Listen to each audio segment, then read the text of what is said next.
Hello बच्चों, कैसे हैं आप सब? बढ़िया। चलिए फिर आज हम स्टार्ट करने जा रहे हैं फिजिक्स का थर्ड चैप्टर इलेक्ट्रिसिटी, है ना। इस नाम से आप बहुत रूबरू होंगे। इलेक्ट्रिसिटी है ना, सबके घर में आती है, उससे सब डिफरेंट इलेक्ट्रिकल अप्लायंस यूज करते कि नहीं करते हैं। तो इलेक्ट्रिसिटी कैसे बनती है, क्या क्या प्रॉपर्टीज होती हैं, कौन कौन से इफेक्ट्स होते हैं, सब हम डिस्कस करेंगे इस चैप्टर में। चलिए फिर हम स्टार्ट करते हैं अपना चैप्टर इलेक्ट्रिसिटी। तो इलेक्ट्रिसिटी में सबसे पहले हमको पढ़ना है इलेक्ट्रिक चार्ज। क्या पढ़ना है? Electric charge. तो इलेक्ट्रिक चार्ज होता क्या है? तो अगर हम इलेक्ट्रिक चार्ज की बात करें तो पहले हम डेफिनेशन पढ़ लेते हैं। Electric charge is the property of a matter by which it experience a force in electromagnetic field, है ना। आप कहेंगे सर समझ में नहीं आया। बच्चा देखिए, ध्यान दीजिएगा, अभी समझ में आएगा सब। अब इन्होंने कहा क्या है, जो इलेक्ट्रिक चार्ज है वो क्या होती है? प्रॉपर्टी होती क्या? किसी भी मैटर की या सब्सटेंस की, by which it experience of force, जिसकी वजह से वो एक इलेक्ट्रोमैग्नेटिक फील्ड में फोर्स को एक्सपीरियंस करता है। अब वो जो फोर्स है वो तुम्हारी अट्रैक्शन फोर्स भी हो सकती है और रिपल्सन फोर्स भी हो सकती है। इतना क्लियर है? इसका मतलब क्या है कि देखिए पहले समझ लेते हैं इलेक्ट्रोमैग्नेटिक फील्ड क्या है। ये आपके लिए नया वर्ड होगा। तो अगर नाम से ही देखें यहाँ पर इलेक्ट्रोमैग्नेट, तो ये दो वर्ड से मिलकर बना, एक है इलेक्ट्रो, दूसरा है मैग्नेटिक। मतलब इलेक्ट्रिसिटी के थ्रू जो मैग्नेटिक फील्ड प्रोड्यूस की जाती है उसको क्या बोलते हैं? इलेक्ट्रोमैग्नेटिक फील्ड बोलते हैं। यहाँ पर बस आप इतना ध्यान रखिए कि इलेक्ट्रिसिटी के थ्रू जो मैग्नेटिक फील्ड तैयार की गई उसको इलेक्ट्रिक फील्ड बोलेंगे, है ना। जो इलेक्ट्रिसिटी की मैग्नेटिक इफेक्ट है उसको हम चैप्टर नंबर 4 में डिस्कस करेंगे, ठीक है। चलिए तो इसको थोड़ा सा और समझ लेते हैं कि कोई भी बॉडी पॉजिटिवली चार्ज कब होती है और निगेटिवली चार्ज कब होती है। तो जैसे कि हम देखते हैं कि आपने नाम सुना होगा कि इलेक्ट्रिक चार्ज 2 टाइप्स के होते हैं, पॉजिटिव नेगेटिव, है ना। तो कैसे क्या होता है इसके बारे में डिस्कस करते हैं।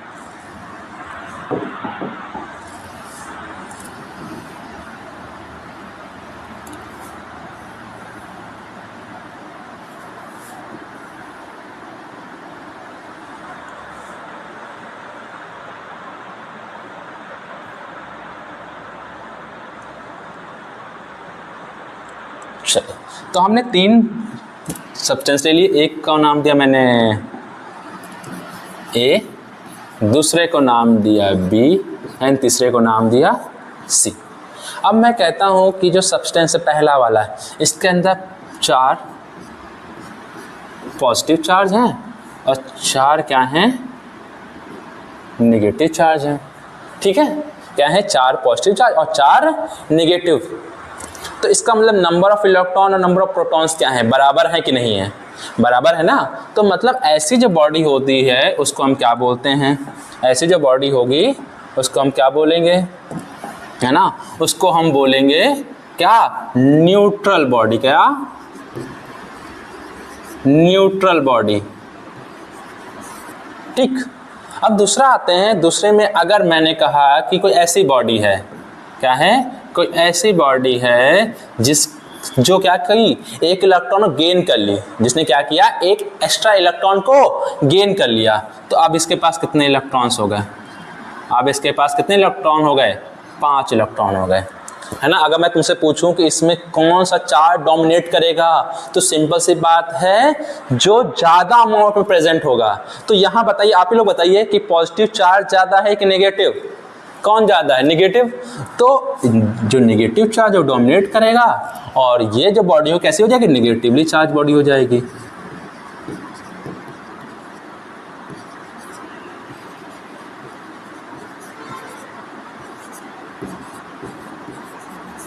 ठीक है। फिर थर्ड में आते हैं। अब मान लीजिए कि थर्ड बॉडी है, इसने क्या किया? बहुत दानवीर है ये, इसने इलेक्ट्रॉन किसी को दे दिया। अब इसने क्या किया? अपने पास जो 4 इलेक्ट्रॉन थे उसमें से 1 इलेक्ट्रॉन किसी को दे देती है, तो इसके पास कितने इलेक्ट्रॉन्स बचेंगे? कितने इलेक्ट्रॉन्स बचेंगे? 3 बचेंगे, नहीं बचेंगे? स्टार्टिंग में कितने थे? 4 थे, इसमें से इसने 1 दे दिया, इसके पास कितने बचे? 3। अब तुम लोग बताओ कि इसमें कौन सा चार्ज डोमिनेट करेगा? पॉजिटिव की नेगेटिव? किसके नंबर ऑफ कौन ज्यादा है ना। नंबर ऑफ प्रोटॉन ज्यादा है या नंबर ऑफ इलेक्ट्रॉन?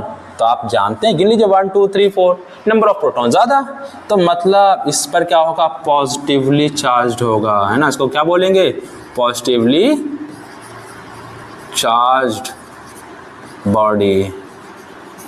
इतना क्लियर है, कोई दिक्कत? अगर दोनों चार्ज इक्वल तो न्यूट्रल, अगर नेगेटिव चार्ज ज़्यादा तो negatively charge body, positive charge ज़्यादा तो पॉजिटिवली चार्ज बॉडी। इतना क्लियर है कि नहीं क्लियर है? आप देखिएगा डेफिनेशन आपको और अच्छे समझ में आएगी, है ना। तो अगर मैंने क्या बताया था, कोई भी चार्ज्ड बॉडी है और अगर हम इसको इलेक्ट्रोमैग्नेटिक फील्ड में रखते हैं तो उस पर किसी ना किसी तरीके का फोर्स लगेगा। वो फोर्स तुम्हारा अट्रैक्शन फोर्स भी हो सकता है और रिपल्सन फोर्स भी हो सकता है। तो ध्यान सुनना बच्चों, क्या ये बॉडी चार्ज्ड है? क्या इसको तुम चार्ज्ड बोलोगे? क्या इसको तुम चार्ज्ड बॉडी बोलोगे? नहीं ना।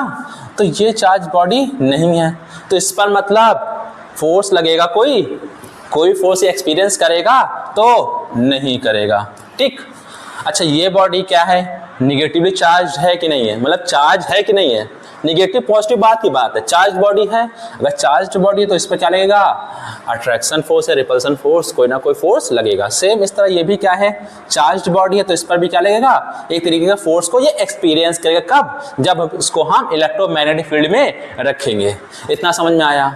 और मेन ये कहने क्या चाहता है कि जैसे अगर मैं कहूँ कि कोई बॉडी चार्ज है, अनचार्ज बॉडी है, कैसे देखोगे, कैसे बताओगे? आपको क्या पॉजिटिव निगेटिव चार्ज या मतलब का इलेक्ट्रॉन प्रोटॉन दिख रहे हैं? नहीं। तो अगर आपको चेक करना है कि उस पर वो चार्ज है कि नहीं चार्ज है ना, तो कैसा है, चार्ज्ड बॉडी है कि न्यूट्रल बॉडी, अगर आपको पता करना तो क्या करेंगे, एक इलेक्ट्रोमैग्नेटिक फील्ड में उसको रखेंगे। अगर उस पर कोई ना किसी तरह का फोर्स लगा मतलब वो कैसी है, चार्ज है, और अगर नहीं लगा तो कैसी है, न्यूट्रल है। समझ में आया? तो यही जो प्रॉपर्टी होती है इसको क्या बोलते हैं, इलेक्ट्रिक चार्ज बोलते हैं। कोई दिक्कत? इतना क्लियर हुआ कि नहीं हुआ? अगर हम बात करें कि इसको डिनोट किससे करते हैं, हर बात के फिजिक्स में इतना बड़ा टर्म बाबत में लिखेंगे इलेक्ट्रिक चार्ज, तो कोई ना कोई नोटेशन होगा। तो इसका नोटेशन क्या होता है बच्चों, क्यू से इसको रिप्रेजेंट करते हैं। तो कहीं कहीं तो कैपिटल क्यू मिलेगा, कहीं कहीं स्मॉल क्यू मिलेगा, तो उससे परेशान मत होना, ठीक है। क्यू क्या है, इलेक्ट्रिक चार्ज का नोटेशन है। इतना क्लियर है? चलो फिर आगे हम बढ़ते हैं, आगे बात करते हैं कि इलेक्ट्रिक चार्ज टू टाइप के होते हैं, एक होता है पॉजिटिव चार्ज, एक होता है नेगेटिव चार्ज। पॉजिटिव चार्ज और नेगेटिव चार्ज, दो तरह के चार्ज होते हैं। अभी हमने डिस्कस किया कि पॉजिटिव कैसे होता है और नेगेटिव क्या होता है, ठीक है।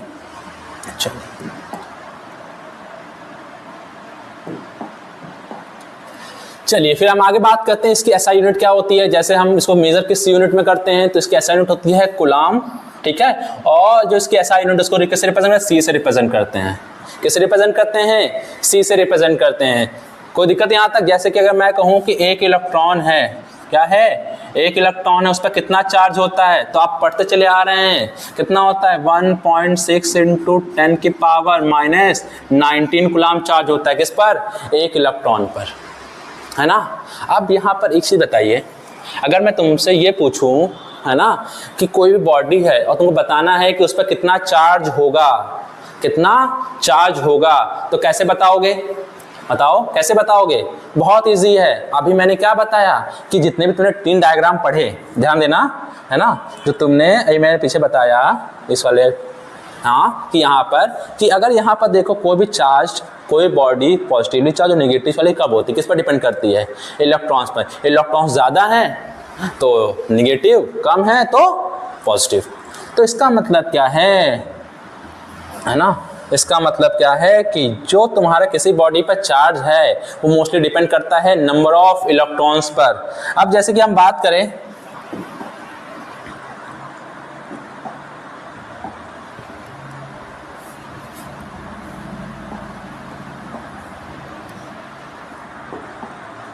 एक हम बॉडी ले लेते हैं, है ना, करते हैं एक हम, ये हमने एक बॉडी ले ली, ठीक है। और मैंने कहा कि मुझे पता करना है कि इसके अंदर कितना चार्ज है, कितना चार्ज है। तो सबसे पहले जब भी कोई पूछे कि किसी इस बॉडी में कितना चार्ज है, तो आपका क्वेश्चन उससे क्या होगा कि ये पहले बताओ कि नंबर ऑफ इलेक्ट्रॉन्स कितने हैं। जैसे मैंने कहा इसमें कितने इलेक्ट्रॉन्स हैं, जैसे मैंने कहा कि इसमें कितने इलेक्ट्रॉन्स, तो मैंने कहा 1 2 3 4 इलेक्ट्रॉन्स हैं। कितने हैं, तो इसको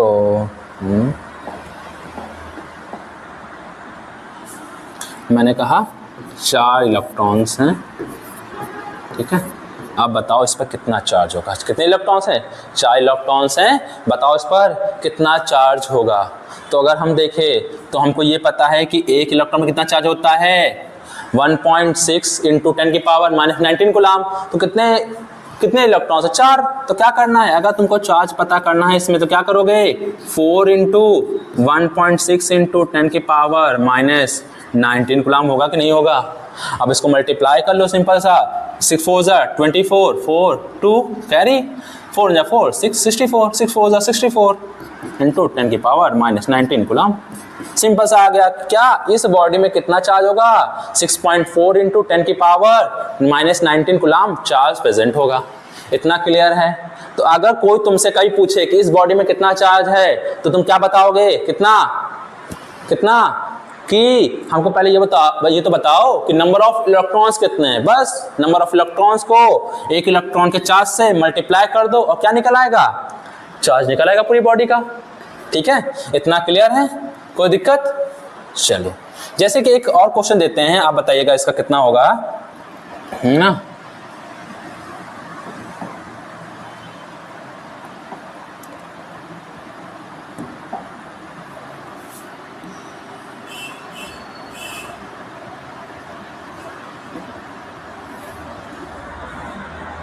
चलिए, जैसे मैंने कहा ये बॉडी, ठीक है। अब देखिएगा, अगर मैंने कहा इसमें बहुत सारे इलेक्ट्रॉन, कितने इलेक्ट्रॉन्स हैं? n इलेक्ट्रॉन्स हैं। n मतलब बहुत सारे, n नंबर ऑफ इलेक्ट्रॉन्स हैं, और तुमको बताना है कि तो इस बॉडी में कितना चार्ज होगा। तो इस बॉडी का अगर तुमको चार्ज पता करना है तो क्या करोगे? फॉर्मूला यूज करोगे, Q इक्वल्स टू, है ना। अब जब हमने यहाँ सॉल्व किया तो क्या लिखा था? पहले नंबर ऑफ इलेक्ट्रॉन्स और फिर चार्ज ऑन 1 इलेक्ट्रॉन। तो सेम यहाँ करना है। क्या करोगे? सबसे पहले क्या लिखोगे? Number of electrons n into क्या होगा? Charge in 1 electron. तो ये क्या आ गया? एक फॉर्मूला आ गया चार्ज निकालने का। ठीक है, अगर तुम किसी बॉडी में चार्ज निकालना है तो कौन सा फॉर्मूला लगाओगे? Q equals to n into क्या होगा? n क्या है? नंबर ऑफ इलेक्ट्रॉन्स, और E क्या है? चार्ज ऑन 1 इलेक्ट्रॉन, है ना। क्या होगा? n क्या है? नंबर ऑफ इलेक्ट्रॉन, और E क्या है? Charge on 1 electron. इतना क्लियर है? कोई दिक्कत? तो कैसे हम किसी बॉडी पर चार्ज को कैलकुलेट करते हैं, समझ में आया? कोई दिक्कत तो नहीं? चलिए, फिर हम आगे बढ़ते हैं। अब इन्होंने पूछा है कि how many electron present in a 1 coulomb of charge. अब यहाँ समझिएगा कि मैंने कहा कि एक इलेक्ट्रॉन पर कितना चार्ज होता है। तो हमने बताया था 1.6 इंटू 10 की पावर -19 कूलम चार्ज होता है। सोचो एक इलेक्ट्रॉन पर इतना कम, 10 की पावर -19, इतना कम चार्ज एक इलेक्ट्रॉन पर। तो उन्होंने कहा कि अगर 1 कूलम चार्ज है तो उसमें कितने इलेक्ट्रॉन्स होंगे। तो आप क्या करना है? कौन सा फॉर्मूला यूज करोगे? चलो, तो यहाँ पर हमारे पास फॉर्मूला कौन सा यूज करेंगे हम? Q equals to n E, ये फॉर्मूला यूज करेंगे जो अभी हमने पढ़ा। तो यहाँ पर अगर हम बात करें तो Q क्या होता है? चार्ज होता है कि नहीं होता है? तो कितना चार्ज दे रखा है? 1 कूलम चार्ज दे रखा, नहीं दे रखा है? तो हम यहाँ क्या लिख देंगे? 1 coulomb charge equals to n। मुझे फाइंड करना है n की वैल्यू, और E की वैल्यू क्या होगी? E की वैल्यू कितनी होगी? 1.6 इंटू 10 की पावर -19 कूलम। अगर हम यहाँ से n की वैल्यू निकालें तो क्या होगा? 1 कूलम डिवाइड बाय 1.6 इंटू 10 की पावर -19 कूलम। कूलम होगा कैंसिल, तो कितना आएगा?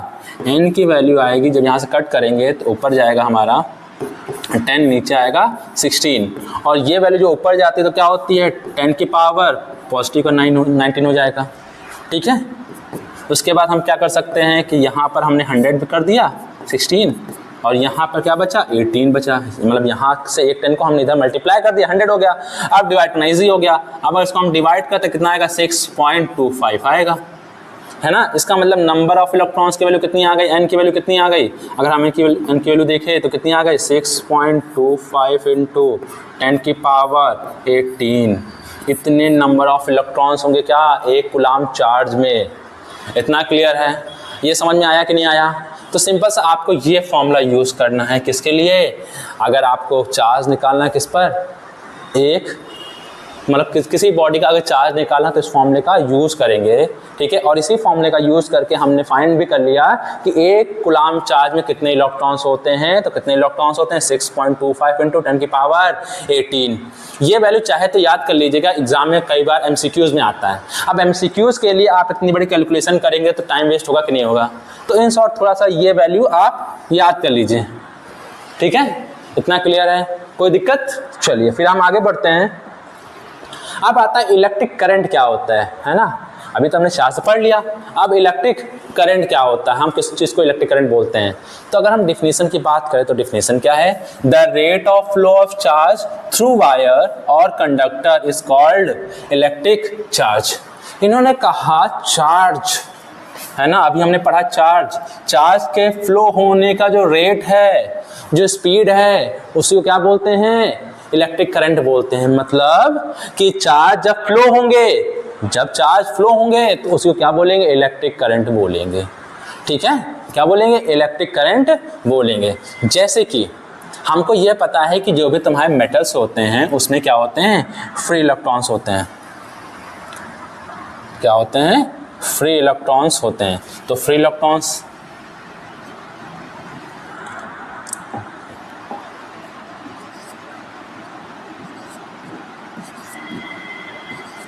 ये सब क्या हैं, इलेक्ट्रॉन्स हैं जिसके अंदर प्रेजेंट है, ठीक है। अच्छा, ये जो इलेक्ट्रॉन्स होते हैं वो सब क्या करते हैं, रैंडम डायरेक्शन में, है ना, रैंडम डायरेक्शन में क्या होते हैं, भटकते रहते हैं, है ना, रैंडम डायरेक्शन में भटकते रहते हैं जब तक उन पर कोई भी, है ना, पोटेंशियल मतलब सेल कनेक्ट ना किया है तब तक क्या होता है। देखो ये सब क्या है, इलेक्ट्रॉन्स रैंडम डायरेक्शन में, है ना, कहीं उधर घूम रहे हैं। जैसे कि नहीं होता टीचर से आने से पहले क्लास में बच्चे दोस्तों तो घूमते रहते हैं, कोई यहाँ घूम रहा है कोई वहाँ घूम रहा है, लेकिन जैसे ही टीचर आया वैसे ही सब शांत, है ना, वैसे सब शांत। या हम ऐसा एग्जाम्पल ले सकते हैं, जैसे असेंबली होती है, असेंबली जैसे छूटती है तो अगर टीचर नहीं तो सब बच्चे एकदम से इधर उधर भागते रहते हैं, लेकिन जैसे ही टीचर आया, टीचर ने देखा, वैसे सब एक लाइन से आगे बढ़ते रहते हैं। तो सेम इनके साथ भी होता है, तो अभी हमने इससे कोई भी सेल कनेक्ट नहीं किया है, ये नॉर्मल वायर है, इसके अंदर बहुत सारे इलेक्ट्रॉन्स है, वो रैंडम मोशन कर रहे हैं, कोई इधर जा रहा है, कोई इधर जा रहा है ना, अपने मन मर्जी के मालिक। लेकिन जैसे ही हम इसको क्या करेंगे, सेल से कनेक्ट करेंगे, ये क्या है, सेल है, सेल है। जैसे ही हम सेल से कनेक्ट करेंगे, अभी ये सेल का नोटेशन होता है, अभी इसके बारे में आगे डिस्कस करते हैं। नॉर्मल समझ लीजिए हमने क्या किया, सेल से कनेक्ट कर दिया, इसका एक पॉजिटिव एक नेगेटिव टर्मिनल से, ठीक। अब जैसे ही सेल से कनेक्ट करेंगे, अब होगा क्या, तो इसमें जितने भी इलेक्ट्रॉन्स थे, जितने भी इलेक्ट्रॉन्स थे जो अभी तक इधर उधर भटक रहे थे, अब क्या होंगे, एक डायरेक्शन में, है ना, क्या होंगे, एक पर्टिकुलर डायरेक्शन में क्या करने लगेंगे, मूव करने लगेंगे, है ना।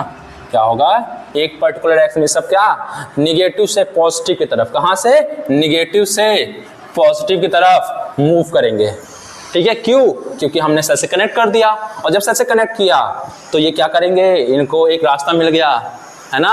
तो यहाँ से क्या होगा, इनको एक एम मिल गया कि मुझे इधर उधर भटकना नहीं है, मुझे निगेटिव से पॉजिटिव तरफ जाना है। तो ये सब क्या हुए, निगेटिव से पॉजिटिव तरफ जाने लगे, और जब ये निगेटिव से पॉजिटिव तरफ जाएंगे तो इससे फ्लो होने की वजह से, चार्ज के एक डायरेक्शन में फ्लो होने की वजह से क्या होगा, इलेक्ट्रिसिटी प्रोड्यूस होगी। इसी को क्या बोलते हैं, इलेक्ट्रिक करंट। समझ में आया।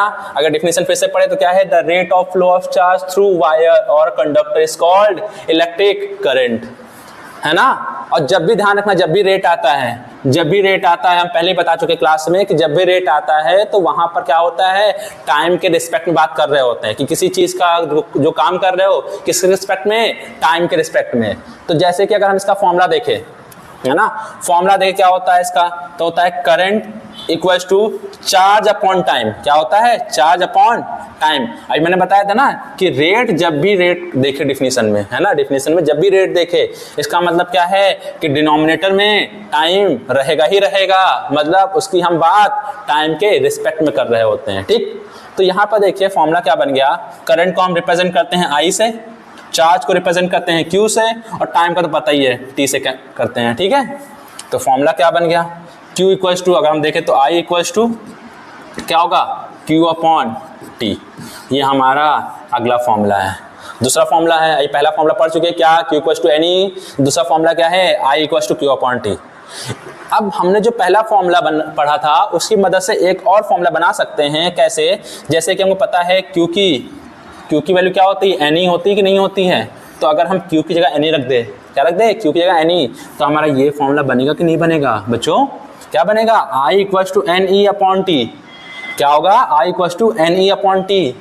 तो ये चीज़ अब बच्चों करेगा, सर इतने फॉर्मूले याद क्यों करने हैं, है ना, इतने फॉर्मूले याद क्यों करने बच्चा। अच्छा, ये रहता है ना बच्चों कि क्वेश्चन में क्या क्या गिवन है उसके बेसिस पर हम क्या लगाते हैं, फॉर्मूला लगाते हैं। तो उसमें एक्स्ट्रा याद नहीं करना। आपने 2 फॉर्मूले याद किए, तीसरे को तो पहले की मदद से बना लिया। कोई एक्स्ट्रा एफर्ट पड़ा नहीं ना।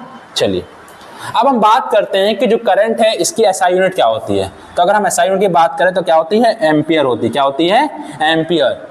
तो इसको हम किसे मेजर करते हैं, एम्पियर में मेजर करते हैं। इतना क्लियर है, कोई दिक्कत? चलिए फिर आगे आते हैं। अब इन्होंने कहा कि एम्पियर तो यूनिट होती है, लेकिन डिफाइन एम्पियर की 1 एम्पियर क्या होता है ना, कि 1 एम्पियर क्या होता है। तो कहा क्या गया, ध्यान से पढ़ेगा, current is said to be 1 ampere. Current को हम 1 एम्पियर कब कहेंगे, जब 1 coulomb of charge flow through wire in 1 second. मतलब किसी वायर से 1 सेकेंड के अंदर अगर 1 कूलम चार्ज पास हो रहा होगा तो उसको हम क्या बोलेंगे कि उसमें से 1 एम्पियर का करंट प्रोड्यूस हो रहा है या फ्लो हो रहा है। ठीक है, तो ये क्या है, डिफाइन 1 एम्पियर इसकी डेफिनेशन है। और ये आता है बच्चों, ये इंपॉर्टेंट है। ठीक, अगर हम यहाँ पर देखें तो फॉर्मूला हमने पढ़ा था वही कि I equals to Q upon T। तो I 1 कब होगा, जब Q की वैल्यू कितनी होगी, 1 कूलम होगी, और टाइम कितना होगा, 1 सेकेंड होगा। तो ये किसके बराबर होगा, 1 एम्पियर के बराबर होगा। ठीक है, तो यही लिखा हुआ है वहाँ पर। ठीक है, कि 1 ampere equals to 1 joule per second. अच्छा, यहाँ जूल नहीं, यहाँ कूलम है, ध्यान दीजिएगा, ये C है, J नहीं है। ठीक है, इतना क्लियर है, कोई दिक्कत? चलो हम आगे आते हैं। तो इन्होंने कहा है कुछ स्मॉल यूनिट्स भी होती हैं, है ना। जो एम्पियर है वो तो क्या हो गई, बड़ी यूनिट हो गई। अगर हम छोटी यूनिट की बात करें, किसकी, छोटी यूनिट की बात करें, तो छोटी यूनिट क्या होती है कि 1 मिली सेकेंड। MA का मतलब क्या है, MA लिखा मतलब मिली सेकेंड। सॉरी बच्चों, तो गलत हो गया। ये क्या होगा,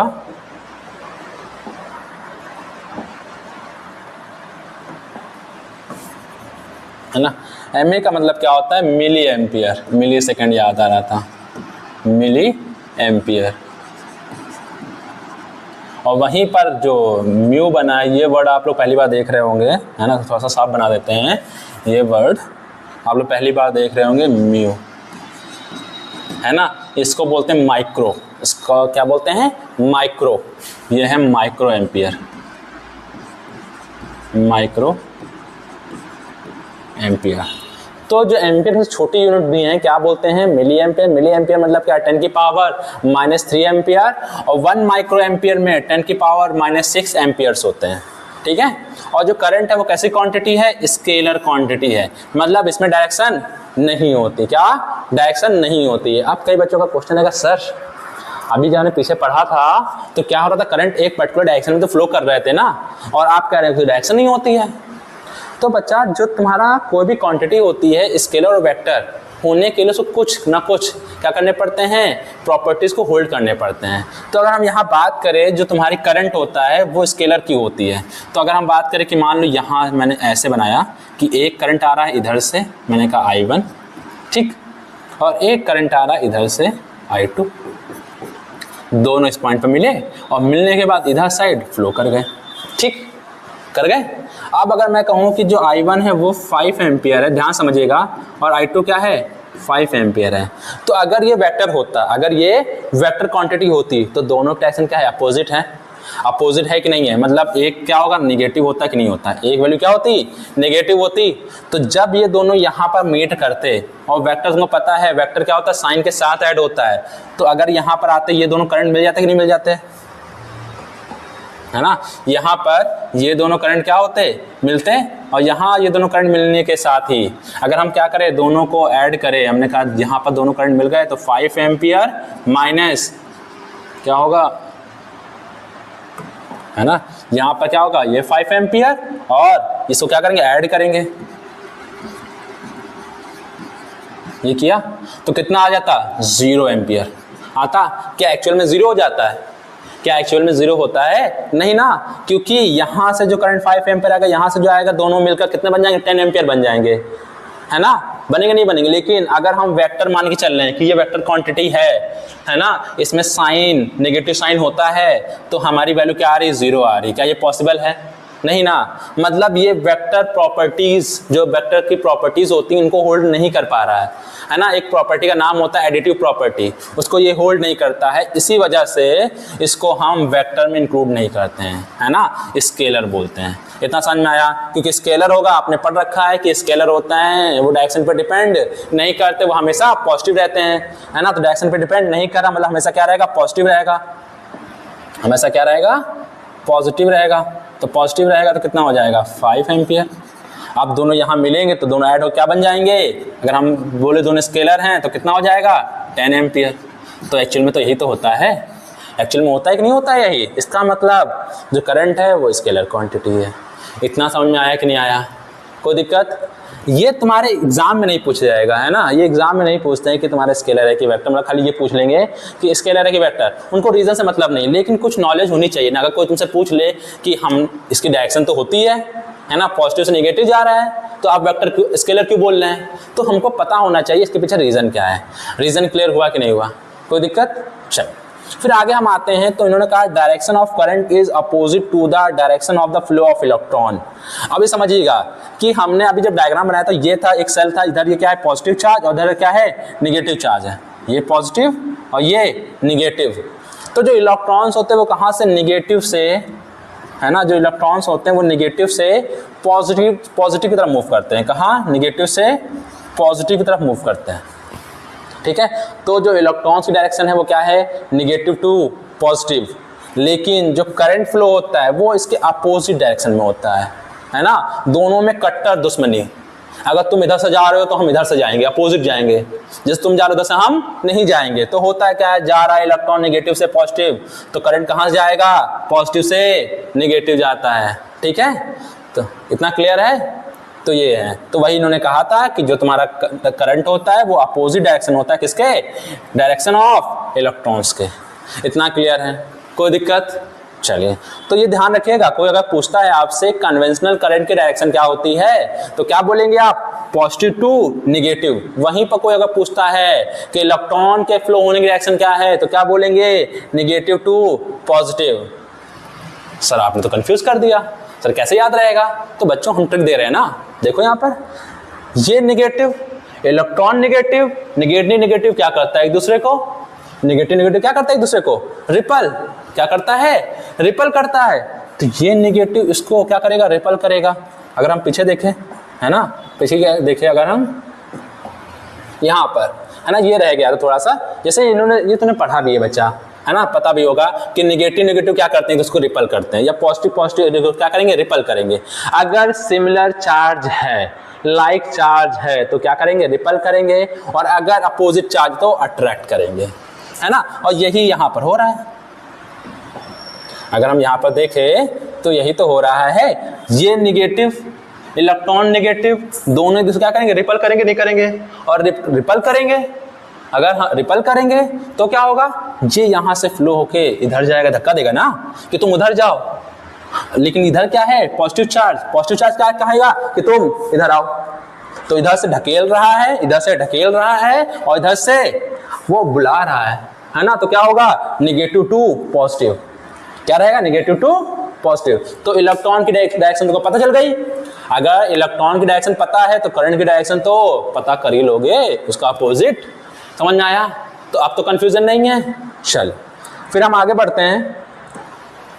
फिर कहता है calculate the current in a wire A 500 coulomb charge is pass through it in 5 minute. अब इसने कहा क्या है कि एक न्यूमेरिकल है नॉर्मल सा, कि देखो बच्चा न्यूमेरिकल सॉल्व करने से पहले ये ध्यान रखा करो कि जब भी न्यूमेरिकल आए तो परेशान नहीं होना है कि अरे इतना बड़ा न्यूमेरिकल कैसे होगा कैसे नहीं होगा। परेशान हो जाते हो तो भूल जाते हो, आधी प्रॉब्लम तुम्हारी वहीं बढ़ जाती है। जहाँ परेशान हुए प्रॉब्लम बढ़ गई तो कुछ नहीं करना, सबसे पहले क्वेश्चन को अच्छे से पढ़ो कि पूछ क्या रहा है।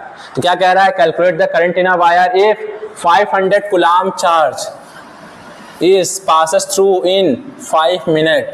कि अगर 500 कूलम चार्ज 5 मिनट के अंदर क्या हो रहा है, फ्लो हो रहा है। 5 मिनट के अंदर क्या हो रहा है, वायर से फ्लो हो रहा है, तो करंट क्या होगा। तो करंट क्या होगा, अरे कुछ नहीं करना है, सबसे पहले लिखना है गिवन। सबसे पहले सॉल्व करने के लिए क्या लिखना पड़ता है, गिवन लिखना पड़ता है। तो सबसे पहले क्या लिखेंगे, गिवन। तो बच्चों गिवन क्या है, चलो बताओ सबसे पहले क्या गिवन है। अच्छा जब भी ना याद रहे यूनिट याद रखना, सी मतलब कूलम किसकी यूनिट थी, चार्ज की। तो क्या दे रखा है, क्यू दे रखा है तुमको, कितना 500 कूलम। और क्या दे रखा है, मिनट मतलब टाइम। तो टाइम कितना दे रखा है, 5 मिनट। और पूछा क्या है, आई पूछा। तो फॉर्मूले में पुट कर दे, फॉर्मूले में पुट कर दे, नहीं अभी रुको, है ना। गिवन के बाद तुरंत फॉर्मूले पुट मत कर देना, गलत हो जाएगा। पहले उसके देखो स्टेप होते हैं, पहले लिखो गिवन, उसके बाद चेक करो कि सारी की सारी वैल्यूज एसआई यूनिट में है कि नहीं है। तो ये तो एसआई में है, कूलम है, लेकिन क्या ये एसआई में है, टाइम की एसआई यूनिट क्या होती है, सेकंड। तो उसको सेकंड में कन्वर्ट करेंगे तो कितना होगा, 5 × 60, है ना। तो ये तुम्हारा क्या हो जाएगा, 5 × 60 सेकेंड। अब हम रखते हैं फॉर्मूले में। तो फॉर्मूला क्या है, I = Q/T। सर आपने मल्टीप्लाई तो किया नहीं, अरे बच्चा क्यों मल्टीप्लाई करना, आगे देखेंगे कट जाए तो काट देंगे आगे, अभी मल्टीप्लाई करें फिर डिवाइड करें, है ना। चलिए देखिए I कितना है, Q कितना है 1500, T कितना है 5 × 60 हो गया। आप देखें 0 0 कैंसिल कर दिया, 3 2 = 6, 3 5 = 15, 50 आया एंड दिस कितना आ गया 10। तो कितना करंट फ्लो होगा, 10 एम्पियर का करंट फ्लो होगा। इतना क्लियर है, कोई दिक्कत, बहुत इजी क्वेश्चन था। फिर अगले क्वेश्चन पर आते हैं। अगला क्वेश्चन क्या कह रहा है, a conductor carries a current 0.2 ampere, find the amount of charge that will passes through the cross section of the conductor in 30 seconds. How many electrons will flow this time interval? अरे दादा रे दादा, इतना बड़ा question, इतना complicated नहीं रे। अब देखो यहाँ पर कितना इजी तो है ना। सुनो जल्दी परेशान हो जाते हो। सबसे पहले क्या लिखना है, गिवन लिखो, है ना। सबसे पहले क्या लिखो, गिवन। बच्चा गिवन क्या है, ये देखो यूनिट पहचानो, ये क्या है, ए मतलब एम्पियर कितना दे रखा है, तो करंट कितना दे रखा है, जो करंट दे रखा है वो कितना दे रखा है 0.2 एम्पियर। और क्या दे रखा है, amount of charge passes through the cross section area, हाँ कुछ नहीं, टाइम दे रखा है ना। तो टाइम कितना है 30 सेकेंड। और क्या दे रखा है, कुछ नहीं, पूछा क्या है, how many electrons flow through in this interval, मतलब तुमसे क्या पूछा है, नंबर ऑफ इलेक्ट्रॉन्स ये पूछा है ना। अब यहाँ फॉर्मूला कौन सा लगाओगे, फॉर्मूला अगर तुमको लगाना है n निकालना, तो n के लिए फॉर्मूला क्या होता है, Q = Ne। क्या होता है, Q = Ne। लेकिन यहाँ पर देखो, अच्छा ये भी चेक कर लो ऐसा यूनिट में है कि नहीं, ये दोनों है ना, ठीक है। तो अब देखो Q = Ne लगाना है तो तुमको n फाइंड करना है। E तुमको पता है, E की वैल्यू क्या होती है 1.6 × 10⁻⁻19 कूलम ये होती है। लेकिन Q नहीं पता है। लेकिन Q फाइंड करने का तुमको फॉर्मूला पता है, क्या फॉर्मूला होता है, I = Q/T। तो यहाँ से अगर हम Q निकालें तो Q की वैल्यू क्या आएगी, I × T आएगी, तो हम निकाल लेते हैं। तो I कितना है, I कितना दे रखा है 0.2 और T कितना दे रखा है 30 सेकेंड। तो कितना आ गया, 3 2 = 6 कूलम आ गया कि नहीं आ गया, कितना आ गया, 6 कूलम आ गया। आप देखिए अब हमको Q की वैल्यू मिल गई। अब Q की वैल्यू यहाँ पुट कर दो। कौन सा इक्वेशन ये, तो फॉर्मूला क्या था, Q equals to NE। Q कितना है 6, N फाइंड करना है, ए की वैल्यू कितनी 1.6 इंटू 10 की पावर -19 कूलम। तो N की वैल्यू कितनी आ जाएगी, तो कितनी आएगी N की वैल्यू 6 डिवाइड बाई 1.6 इंटू 10 की पावर -19 कूलम। अब कितना आ जाएगा 6 कूलम और ये कूलम, ठीक है। कूलम कूलम में क्या हो जाएगा, कैंसिल हो जाएगा। अब क्या आ गया 6 1.6 इंटू 10 की पावर, यहाँ पर ऊपर जाएगा तो क्या हो जाएगा पॉजिटिव हो जाएगा, है ना। ऊपर जाने पे क्या होगा पॉजिटिव 19 हो जाएगा। अब इसको सॉल्व कर लोगे तो तुम्हारा क्या आएगा, आंसर आ जाएगा, ठीक। ये क्या आ जाएगा तुम्हारा, नंबर ऑफ इलेक्ट्रॉन्स आ जाएंगे। इतना क्लियर है कि नहीं क्लियर है, कोई दिक्कत। चलिए चलो बच्चों, अब हम बात करते हैं पोटेंशियल डिफरेंस की। तो पोटेंशियल डिफरेंस क्या होता है, तो पोटेंशियल डिफरेंस ही ऐसी चीज़ है जिसकी मदद से करंट फ्लो होता है। अगर पोटेंशियल डिफरेंस ना हो तो करंट फ्लो नहीं होगा।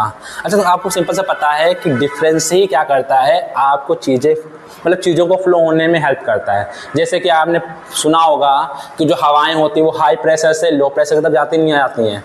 अगर दोनों प्रेशर्स में डिफरेंस ना होता तो क्या वो फ्लो करती नहीं।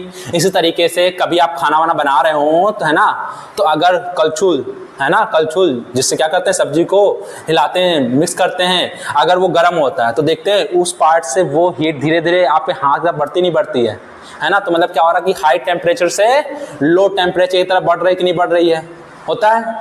तो सेम यही क्यों हो रहा है, क्यों फ्लो कर रहे हैं, क्योंकि उनमें क्या है डिफरेंस है। तो वही बात हम यहाँ भी करेंगे। तो मैंने कहा मेरे पास 2 बॉडीज़ हैं, ठीक है, 2 बॉडीज़ हैं, एक है A और दूसरी B। चल तो हम बात करते हैं कि जो पहली बॉडी है इसके पास क्या है पॉजिटिव चार्ज। ये कैसी बॉडी है, पॉजिटिव चार्ज बॉडी है। और दूसरी जो बॉडी है वो कैसी है, नेगेटिव चार्ज बॉडी है। कैसी है, नेगेटिव चार्ज बॉडी है, ठीक है। ये कैसी,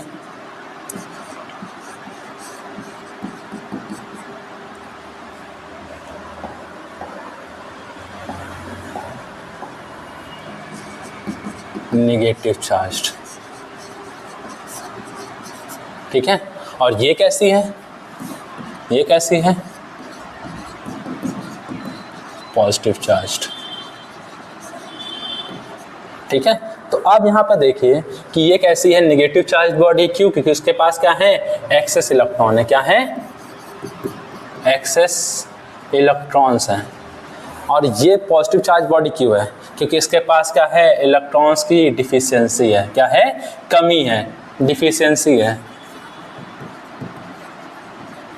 डिफिशियंसी ऑफ इलेक्ट्रॉन्स, है ना। क्या है, इलेक्ट्रॉन की डिफिशियंसी कमी है। तो अब यहाँ होगा क्या, है ना। तो अगर डिफिशियंसी है, इसके पास इलेक्ट्रॉन्स कम है, और मैंने क्या किया, मैंने किया क्या कि इनकी हेल्प करने के लिए, है ना, इनकी हेल्प करने के लिए दोनों को मैंने एक मेटल वायर से कनेक्ट कर दिया। क्या कर दिया, दोनों को एक मेटल वायर से, है ना, एक वायर से क्या कर दिया, वो भी कौन सी, मेटल वायर कनेक्ट कर दिया। अब जैसे ही कनेक्ट किया मैंने इसको, जैसे ही मैंने क्या किया इसमें कनेक्ट किया, वैसे ही क्या होगा, इसके पास क्या है ज़्यादा इलेक्ट्रॉन्स हैं। क्या है, ज़्यादा इलेक्ट्रॉन्स, ज़्यादा इलेक्ट्रॉन क्या होंगे, अब इसके पास कम, तो अब ज़्यादा से कम की तरफ मूव करेंगे। तो अब क्या होगा, जैसे ही कनेक्ट किया वैसे ही इलेक्ट्रॉन्स इस डायरेक्शन में क्या करना, फ्लो करना स्टार्ट कर देंगे, है ना। इलेक्ट्रॉन्स क्या होंगे, इस डायरेक्शन में फ्लो होंगे। और कब तक फ्लो होंगे, जब तक दोनों में नंबर ऑफ इलेक्ट्रॉन्स बराबर नहीं हो जाते, बराबर नहीं हो जाते। और अभी आपने पढ़ा था कि इलेक्ट्रॉन जिस डायरेक्शन में फ्लो होते हैं उसके अपोजिट डायरेक्शन में क्या फ्लो होता है, उसका अपोजिट डायरेक्शन क्या फ्लो होता है, करंट। मतलब अगर हम बात करें तो करंट क्या होगा, है ना, अगर हम बात करें तो